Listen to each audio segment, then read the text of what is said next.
Welcome back to The Explainer. Today, we're diving straight into a story that is, well, it's beautifully simple, but honestly, it's deeply profound.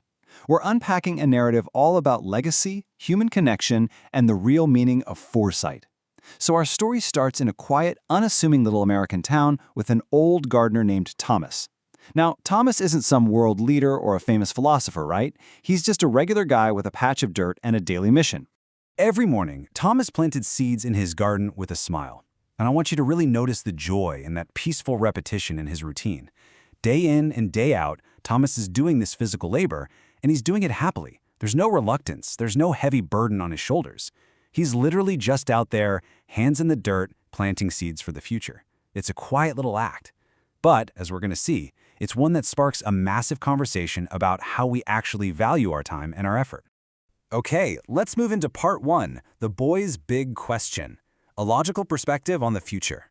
So every great story needs a catalyst, right? A moment of questioning that just completely challenges the status quo. Well, for Thomas, that catalyst comes from a young town boy who'd been watching him work. He walks right up and asks, "Why do you keep planting trees when you may never sit under their shade?" And, if you really think about it, this is an incredibly logical, short-term mindset.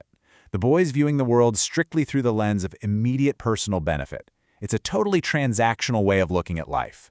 You put in the work, you get the reward. Why on earth would you expend all this time and energy to grow a tree that'll take decades to mature, especially when you probably won't be around to actually enjoy its shade? From a practical standpoint, it's a completely rational question.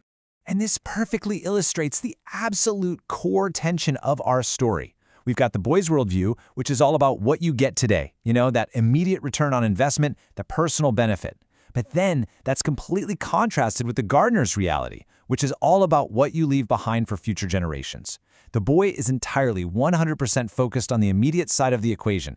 He literally cannot fathom why anyone would ever operate any other way. Which brings us nicely to part two, redefining true kindness, Thomas's wisdom.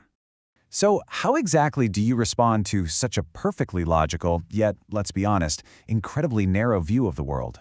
Well, Thomas doesn't get defensive, he doesn't get angry at the kid's practicality. Instead, he just gives him that same signature smile and says, "Because someone planted trees for me before I was born." It's brilliant. He completely bypasses the boy's short-term logic by introducing this amazing concept of inheritance and gratitude. Thomas isn't planting trees for himself, he's doing it to repay a debt to the past.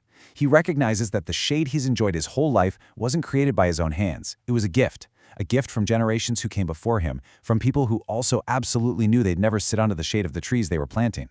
And then he follows it up with this just incredible thought. Kindness isn't about what you get today, it's about what you leave behind for tomorrow. Right there, in that one sentence, he elevates kindness from a simple tit-for-tat transaction into a lasting legacy. He completely strips away the whole idea of doing a favor just to get a favor or working only to reap the immediate reward. Instead, it becomes an act of pure, forward-thinking generosity. So, Thomas's definition of kindness becomes beautifully clear here. It's the act of leaving something behind for tomorrow rather than focusing on what is gained today. And honestly, this is something absolutely worth thinking about in our own lives. What actions are we taking right now that won't yield an immediate personal reward for us, but are going to make life easier or better or just more beautiful for someone else down the line? It's a pretty challenging standard to live by, for sure, but it's exactly what Thomas embodies. All right, let's jump to part three, the ripple effect. Years later. Let's completely shift our perspective for a second and fast forward in time. Because, true wisdom doesn't just stay stagnant, it grows. It spreads like wildfire. Just look at how this timeline unfolds. Day 1, Thomas plants his seeds. Shortly after, the boy asks his highly practical question. But jump forward years later, and that curious little boy is now a highly successful man. And decades later, that man is teaching his very own children. The literal seeds that Thomas was planting in the dirt perfectly mirrored the metaphorical seeds of wisdom he planted in that young boy's mind. Thomas didn't just grow a garden, he literally grew a philosophy that spanned entire generations. That one passing conversation became the blueprint for the boy's entire life.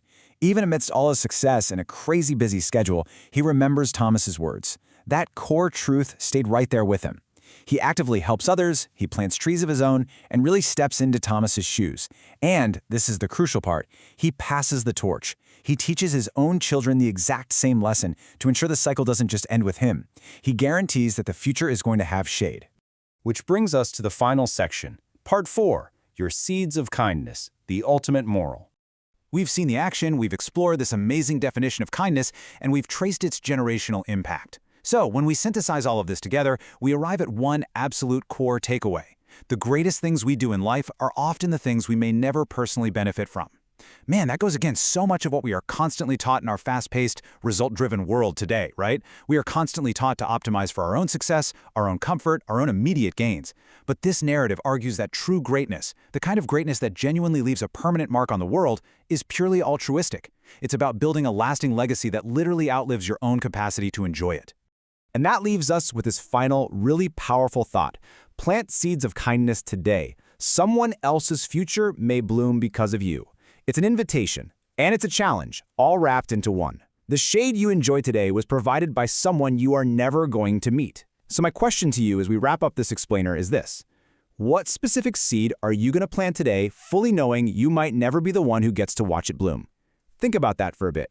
Thanks for hanging out with us, and I'll see you in the next explainer.